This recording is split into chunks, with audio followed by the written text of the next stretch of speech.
امام سجاد علیہ السلام نے ارشاد فرمایا کہ جب حضرت نوح علیہ السلام کشتی بنا رہے تھے تو ایک مومنہ اور بوڑھی عورت روز اللہ کے نبی کے پاس اپنی گھٹری لے کر آتی اور کہتی آئے اللہ کے نبی کشتی کب روانہ ہوگی؟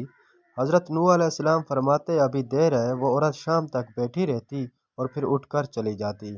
ایک دن حضرت نوح علیہ السلام نے فرمایا کہ آئے عورت جب جانا ہوا تو تمہیں بتا دیا جائے گا۔ یہ عورت واپس چلی گئی اور انتظار کرنے لگی کہ کب نوح بلائیں گے۔ اسی دوران عذاب آ گیا اور کشتی روانہ ہو گئی، لیکن حضرت نوح علیہ السلام نے اس عورت کو نہ بلایا۔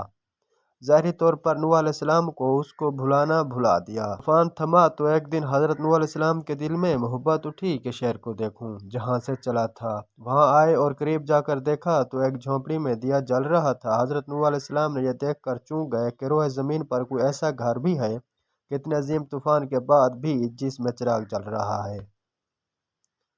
انہوں نے وہاں تکبیر بلند کی تو وہ عورت سامان لے کر آ گئی اور کہنے لگی یا نبی اللہ کیا کشتی تیار ہے، چلے؟ حضرت نوح علیہ السلام نے حیرت سے اس کو دیکھا اور کہا رکو بڑھیا، کیا تمہیں کچھ بھی پتہ نہیں چلا؟ کہ وہ کہنے لگی یا نبی اللہ کیا نہیں پتہ؟ کہا اتنا بڑا سیلاب آیا، بارش آئی، تمہیں کچھ بھی پتہ نہیں چلا؟ بڑھیا کہنے لگی یا نبی اللہ بس ایک دن بادل گرجے تھے اور کچھ ہلکی سی بہاڑ پڑی تھی۔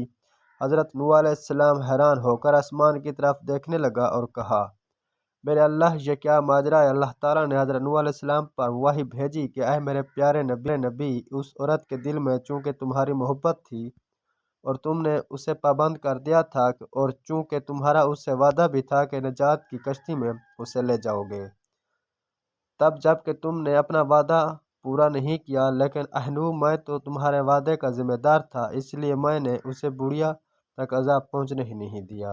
حضرت امام سجاد علیہ السلام نے پاس بیٹھے اپنے مومنین سے فرمایا اے مومنو، یہ حدیث قیامت تک کے مومنوں تک پہنچانا تم پر واجب ہے۔